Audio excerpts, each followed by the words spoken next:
Nous sommes entrés dans une compétition mondiale pour la formation des élites.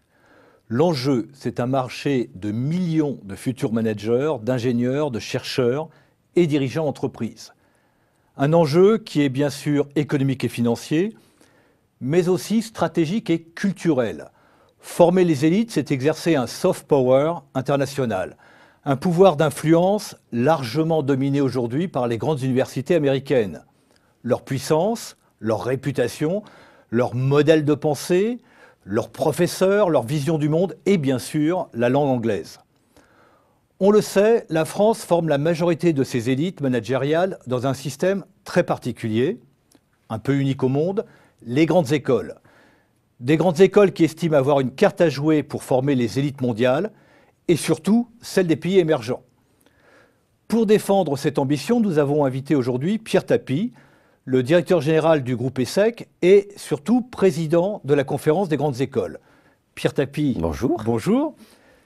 Quelle est la place de nos grandes écoles françaises et quelle peut devenir la place de nos grandes écoles françaises dans la compétition internationale pour la formation des élites? Merci d'abord de m'avoir invité.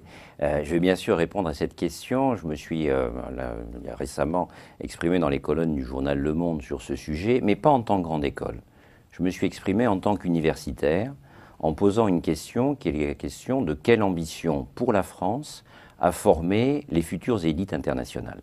Et c'est bien au niveau de l'ensemble du tissu universitaire français que la question se pose, car ce que vous avez dit sur la spécificité française, à mes yeux, est plus une spécificité sur la manière d'appeler certains objets qu'une spécificité extraordinairement originale des grandes écoles. Il y a en effet, dans l'enseignement supérieur professionnalisé français, des originalités que portent au premier chef les grandes écoles. Mais ces originalités sur la scène internationale sont aussi portées par de très grandes formations professionnalisantes comme les formations de droit ou de médecine. Je pourrais y revenir un petit peu plus tard. De même, on a tout de même cette spécificité du concours et de la séparation entre le système universitaire et les grandes écoles. Attendez, est-ce que vous croyez que pour entrer à Harvard, il n'y a pas un concours? Est-ce que vous croyez que pour entrer à Cambridge, il n'y a pas un concours? Non. Ce n'est pas spécifique, ce point-là. Ce qui est spécifique, en revanche, c'est de donner des noms. Vous savez-vous combien il y a d'universités aux États-Unis? Vous allez me le dire. Il y a aux États-Unis 16 millions d'étudiants. Et il y a 4000 objets sociaux que l'on appelle universités. 16 millions pour 4000 universités, ça veut dire que l'université moyenne américaine fait 4000 étudiants.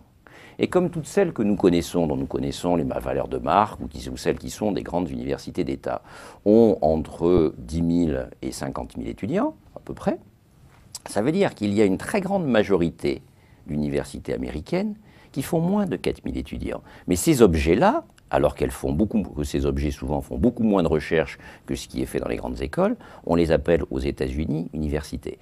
Donc contrairement à ce qu'on peut penser, ce qui est plus original à la France, c'est souvent la manière de dénommer certaines choses que de dire il y a deux systèmes, dual, etc. En revanche, il y a une originalité en effet très française sur le système universitaire qui est d'interdire simultanément par la loi à une institution universitaire et de choisir ses étudiants, et de demander des frais de scolarité. Et ça, cette double interdiction, en effet, sur la scène internationale, c'est quelque chose qui est plutôt original. Autrement dit, l'originalité de la France n'est pas forcément à l'endroit où on le penserait. Mais je reviens à votre première question, qui est quand même le point le plus important. Comment, grandes écoles, mais aussi universités, comment en France, on peut avoir une ambition nouvelle pour former les élites internationales? Alors je m'associe entièrement à ce que vous avez dit sur la dimension de soft power, parce qu'en effet, des jeunes qui auront été formés plutôt en Allemagne, plutôt en Angleterre, ou plutôt en France, ou plutôt aux États-Unis, quand ils seront retournés dans leur pays, soit à la fin de la formation, soit 2 ans, 5 ans, 10 ans plus tard, ils vont avoir gardé une affectio societatis pour le territoire où ils auront été formés, qui feront qu'ils seront naturellement francophiles, germanophiles, américanophiles, et que donc ils auront une envie naturelle de se tourner vers des entreprises dont ils ont appris le nom, dont ils ont appris les spécificités, les performances, comme des entreprises très intéressantes. Mais probablement en langue anglaise. À partir du moment où on a une ambition internationale, passer à un enseignement en langue anglaise et devient quelque chose d'incontournable. Alors ça, c'est quelque chose en effet d'important. Il nous semble que, comme corollaire à une France très ambitieuse sur la scène internationale pour capturer ses futures élites, le caractère banal, ordinaire, qui ne fait plus question de laisser les institutions universitaires avoir un certain nombre de formations qui soient en langue anglaise, doit devenir chose courante. Je plaide pour, disons, le réaménagement de la loi Toubon dans l'ensemble du milieu enseignement supérieur et recherche, parce que quand on publie dans un journal, pour me faire comprendre d'un japonais, il vaut mieux que lui publie en anglais que moi je publie en français, plutôt que lui publie en japonais, parce que c'est une langue que je ne maîtrise pas. Mais pardonnez-moi, c'est un aménagement ou c'est un basculement? Parce que si on a cette ambition d'attirer les élites mondiales, enfin les futures élites mondiales, et notamment celles des pays émergents, l'anglais est incontournable. Absolument. Donc il va falloir que tout l'enseignement passe en anglais. Non, non, ça je ne suis pas d'accord. Il va falloir qu'un certain nombre de formations qui sont les portes d'entrée privilégiées de ces élites mondiales arrivant en France, basculent en anglais. Un certain nombre, pas toutes. En particulier pour la raison suivante. Vous avez un certain nombre de gens qui ont bien compris que sur la scène internationale, le fait d'être au moins trilingue est un grand atout. Si vous êtes au niveau du bachelor, donc des gens qui vont rejoindre, qui vont chercher à s'exporter juste après le bac, en général, juste après le bac, on est suffisamment jeune pour que ça ne pose pas d'une difficulté importante de perdre un an à investir pour apprendre la langue et ensuite de faire la formation dans la langue en question, entre le bac et la première année d'études supérieures. Mais la plupart des élites mobiles sur le plan international choisissent plutôt de faire son bachelor dans le pays d'origine, d'abord parce qu'on est proche de papa-maman, ensuite parce que c'est moins cher, parce que s'il y a des frais, ils sont dans la devise dans laquelle sont payés les parents, et puis ensuite s'exportent, entre guillemets, au niveau master.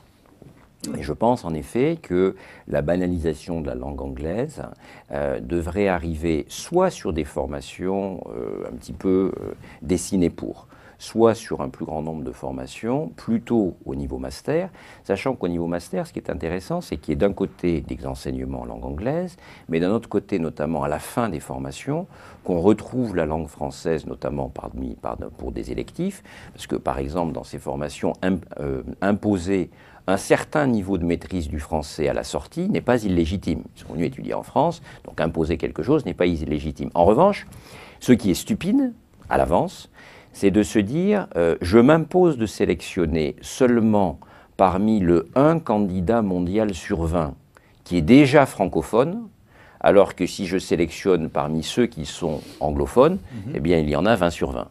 Et s'imposer comme sphère d'influence seulement le 5% de francophones et non pas la proportion très supérieure de francophiles qu'il peut y avoir dans une cohorte qui, elle, est anglophone, là, je pense que ce serait une erreur. Donc, la cible de marché traditionnelle des grandes écoles françaises d'ingénieurs et de commerce, ce sont les pays francophones.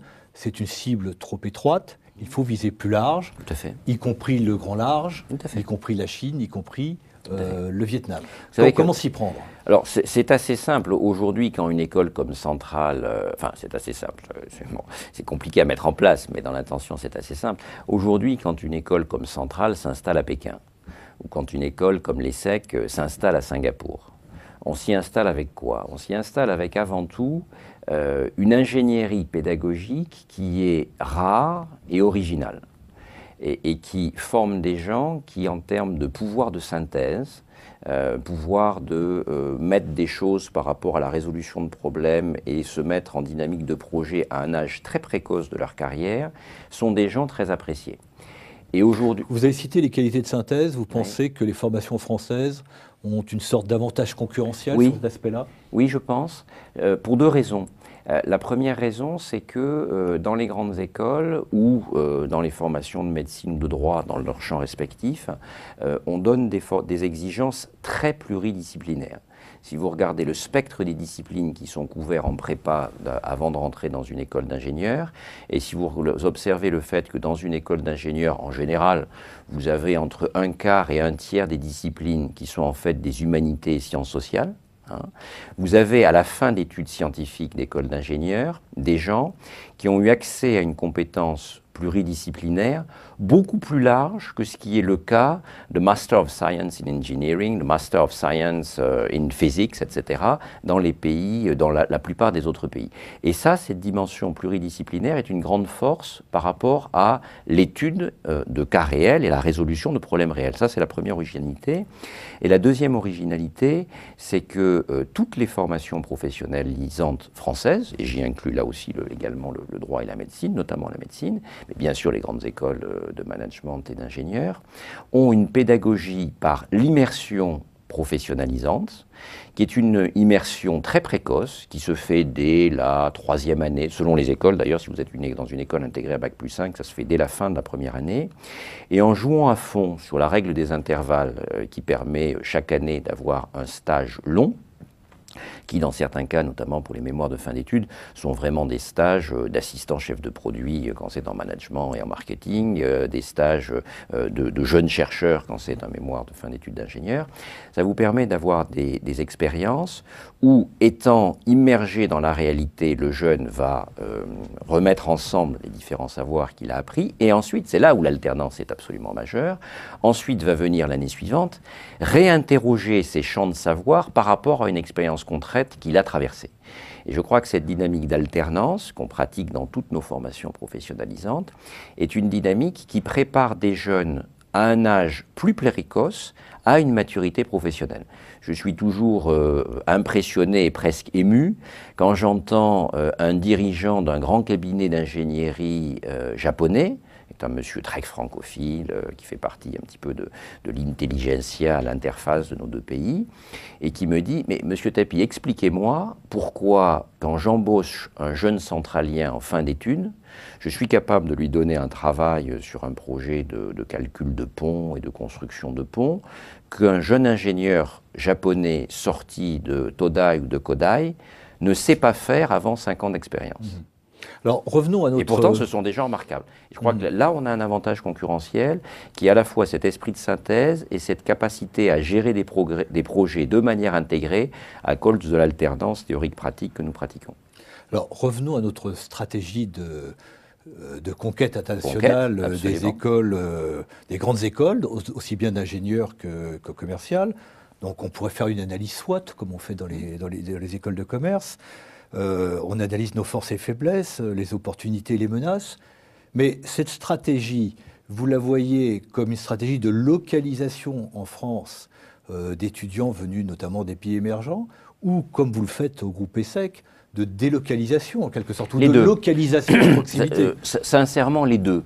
Vu la complication de la localisation, si on veut être réaliste, à mon avis, ça sera plutôt 2 tiers accueillis en France et 1 tiers sous forme d'exportation de campus.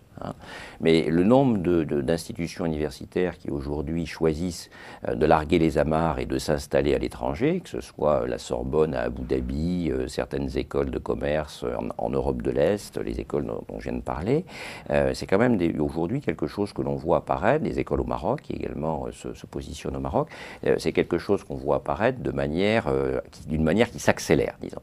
Mais si j'avais une idée en termes d'ordre de grandeur, je pense qu'on sera à échelle de 10 à 15 ans, dans un ordre de grandeur qui serait du 2 tiers à 3/4 en France et 1/4 à 1 tiers à l'étranger. Et cette stratégie de localisation sur place, les grandes universités américaines vont la pratiquer aussi, y compris d'ailleurs venir sur notre territoire, avec des marques extrêmement puissantes.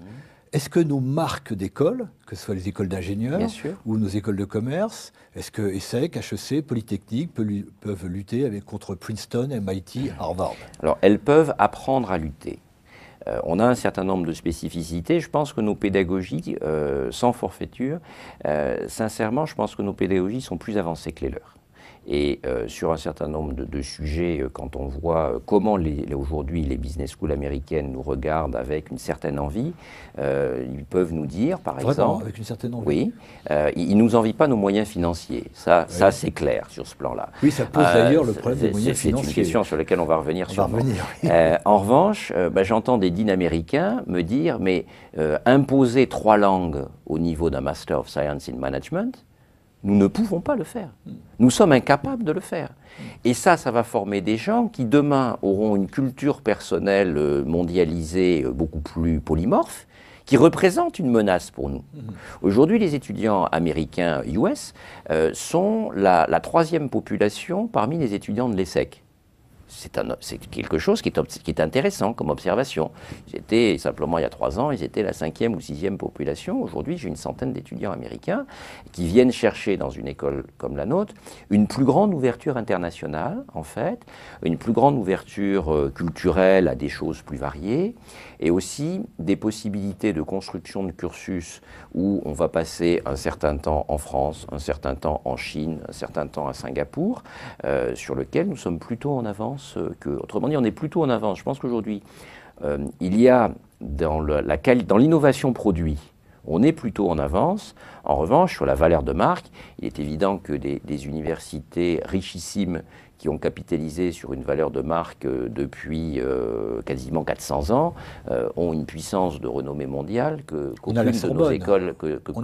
On a la Sorbonne comme marque. Tout à fait. La Sorbonne, mais la Sorbonne Business School la Sorbonne est une très belle marque mondiale. Bon, on sait comment les universités parisiennes essaient de négocier, chacune de s'approprier cette superbe marque.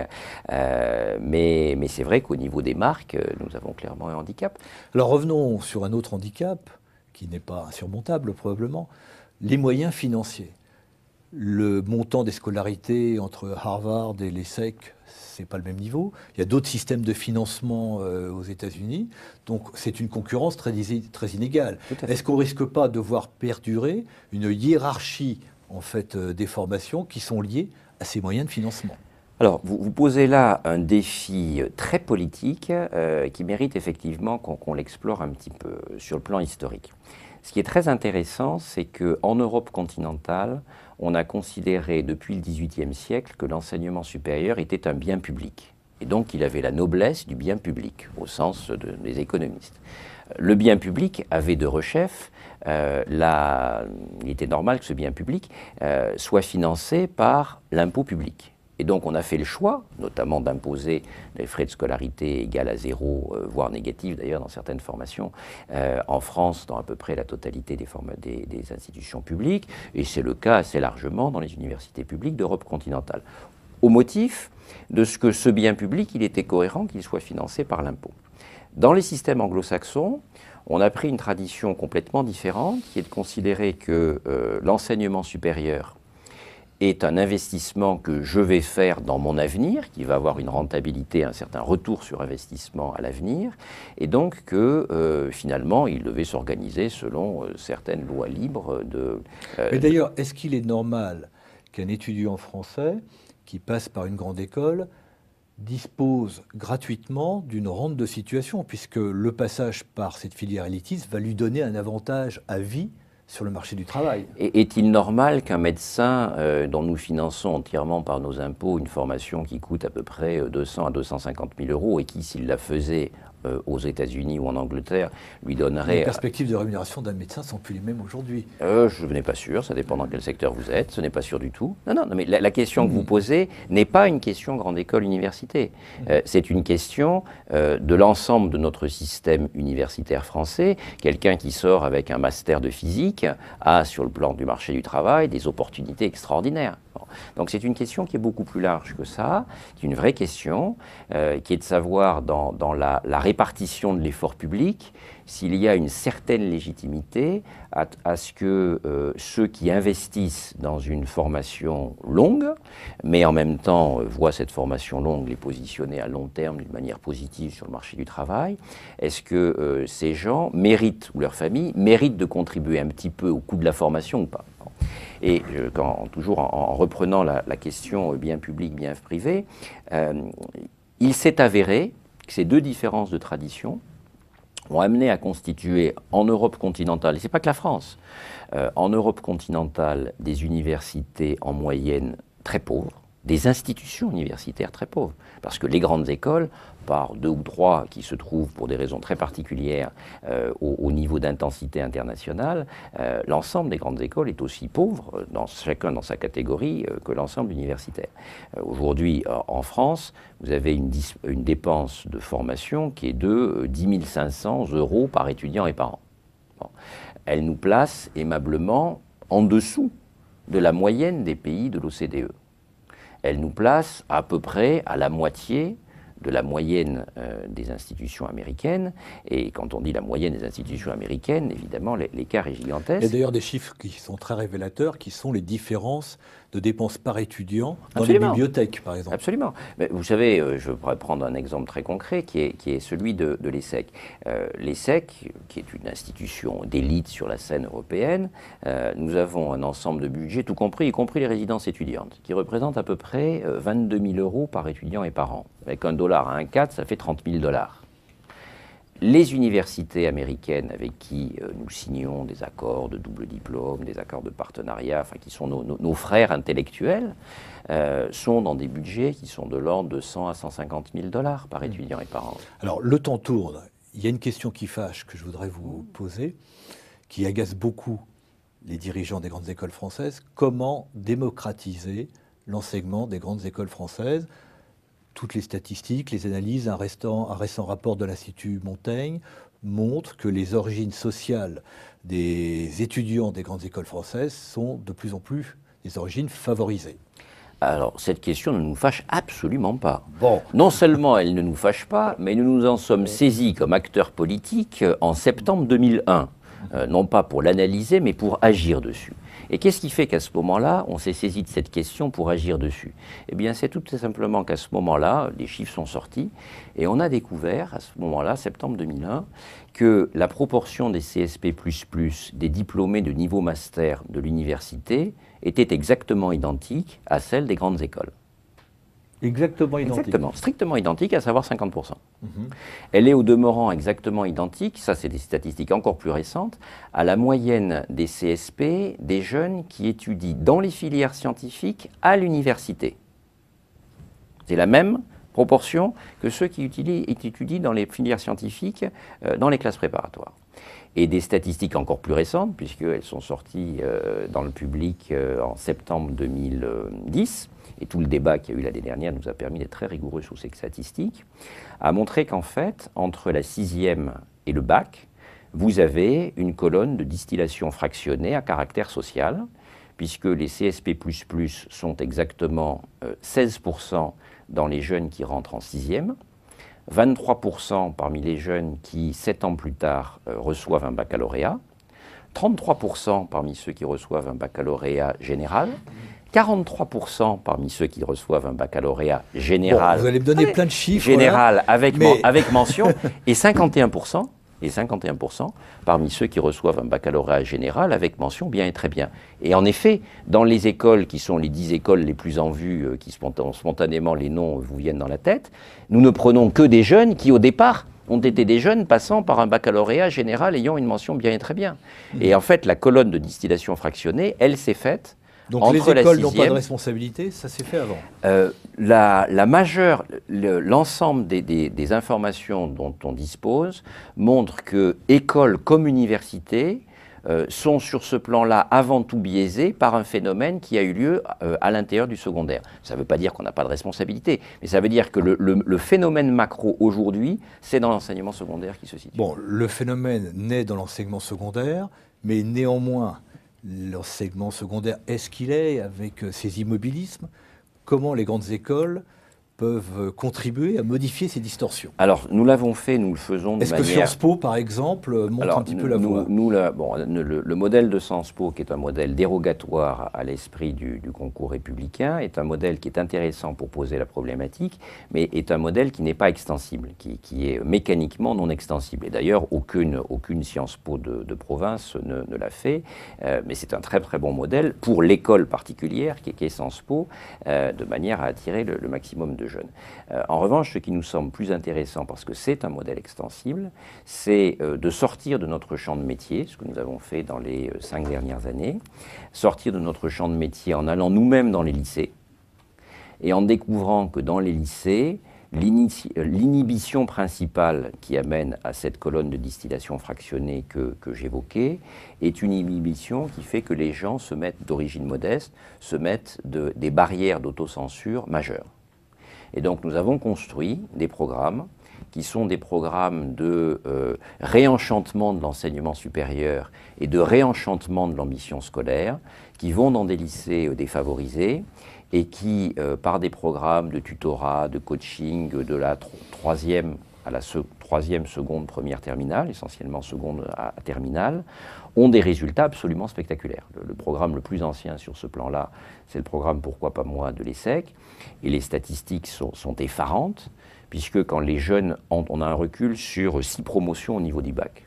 Quand les jeunes entrent dans le programme en seconde, 5 à 10% d'entre eux imaginent que peut-être ils feront un enseignement supérieur long. Et sur les 6 promotions sur lesquelles on a le recul, c'est-à-dire des gens qui ont passé le bac et qui sont rentrés dans l'enseignement supérieur, eh bien le programme qu'on a mis en place auprès d'eux fait que de 5 à 10%, le taux réel entrée post-bac est à 97% dans des filières d'enseignement supérieur long. Donc l'endroit où il faut faire la métamorphose, c'est vraiment dans la projection que des jeunes brillants d'origine modeste se font d'eux-mêmes par rapport à leur capacité à suivre des études longues. Alors il ne nous reste plus beaucoup de temps, j'aurais tout de même vous poser une dernière question. Pourquoi les grandes écoles françaises forment-elles si peu d'entrepreneurs? J'ai là sous les yeux un rapport de l'Institut Montaigne qui nous dit que les grandes écoles d'ingénieurs forment à peine 5% dans leur promotion de futurs entrepreneurs, et je crois que les statistiques dans les grandes écoles de commerce sont à peu près du même ordre. Alors, est-ce que c'est une question qui s'adresse aux grandes écoles, ou est-ce que c'est une question qui s'adresse à l'institution universitaire française en général? C'est une question que je pose aux représentants de la conférence des grandes écoles. Bien sûr. Ces grandes écoles qui attirent ou qui ont la volonté d'attirer l'élite de la nation. Bien sûr. La question, je crois, qui se pose aujourd'hui pour tout l'enseignement supérieur français, c'est de savoir quels sont les rôles modèles que l'on donne à une catégorie de jeunes. Et sur les rôles modèles, bien sûr que nous, en tant que pédagogues, nous avons nos responsabilités. Mais les journalistes ont leurs responsabilités. Le rapport particulier de l'État par rapport à l'économie a sa responsabilité. Le fait que l'impôt sur la fortune soit une originalité que seule la France en Europe a gardée. Et l'enseignement qui est donné par les grandes écoles. Alors, l'enseignement qui est donné par les grandes écoles, une fois de plus, vous posez la question par rapport à l'aspect entreprendre. Entreprendre, c'est quelque chose qui se décide à partir d'un drive culturel très personnel. Vous connaissez la différence, je reviendrai sur la question sur cette question, parce que non, vous connaissez la différence entre une maman californienne et une maman parisienne au Parc Monceau. Non, dites-moi ça. Ben, la maman parisienne, elle dit à son petit « te fais pas mal et te salis pas ». Puis la maman californienne, elle va dire à son petit « have fun ». Bon, je suis Entreprends mon fils alors. Bien sûr, bien sûr. Et si vous regardez... Et vous, dans votre école, vous dites à vos étudiants entreprenez, oui. C'est une priorité nationale? Non, je ne dis pas c'est une priorité nationale, parce que j'ai une plus grande ambition que ça. Je dis aux jeunes, et je construis des systèmes pédagogiques puissants, je vais en citer les résultats, très vite. Qui permettent à ce qu'un nombre croissant de jeunes se disent entreprendre ou être salarié est une question banale. Et les systèmes pédagogiques aujourd'hui amènent à ce que, quand on fait un sondage sur l'ensemble de nos étudiants, 70% de nos étudiants considèrent qu'à un moment de leur vie, ils entreprendront. À quel moment de leur carrière, c'est une autre question, parce que faut-il entreprendre à 24 ans, sortie d'école, ou faut-il entreprendre en 30 ans ou à 40 ans? La question est très personnelle et la réponse univoque, c'est à 23 ans qu'il faut le faire, est une réponse qui serait très inadaptée. Et les systèmes que nous avons construits, qui ont des cours d'entrepreneuriat, qui incluent 4 incubateurs, qui incluent deux fonds de capital d'amorçage, amènent... Ça, c'est l'ESSEC. Amène, ça existe, alors on est dans un dispositif très évolué à l'ESSEC, mais il y a 4 ou 5 écoles en France qui ont ce genre de choses. Ça nous amène aujourd'hui à avoir 10% des jeunes d'une promotion de la grande école qui sortent comme entrepreneurs, et ça nous amène l'année dernière à avoir incubé 70 entreprises et accompagné la création effective de 44 entreprises. Pierre Tapie, il faudra creuser cette question une autre fois peut-être. Elle est passionnante. Merci. Merci beaucoup. Merci de votre invitation.